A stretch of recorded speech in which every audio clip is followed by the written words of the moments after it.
2026వ తేదీ సాయంత్రం 5 గంటల ప్రాంతంలో జొన్నలగడ్డ రాజేంద్ర గారు అనేది ఇక్కడ వెలుగు ఆఫీసులో పనిచేస్తున్నారు అకౌంటెంట్గా.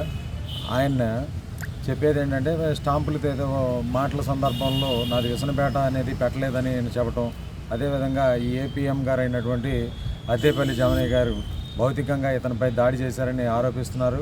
ఇది గనక నిజమే అయితే ఉన్నతాధికారుల దృష్టికి తీసుకెళ్లి తగు న్యాయం కల్పిస్తానని భారతీయ జనతా పార్టీ తరఫున నేను మాటిస్తున్నాను. అదేవిధంగా గతంలో కూడా అతని మీద ఆరోపణలు ఉన్నాయి.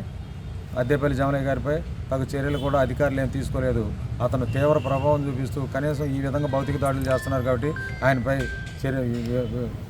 ప్రత్యేకంగా చర్యలు తీసుకోవాల్సిందిగా ఉన్నతాధికారుల దృష్టికి తీసుకెళ్లడం జరుగుతుంది.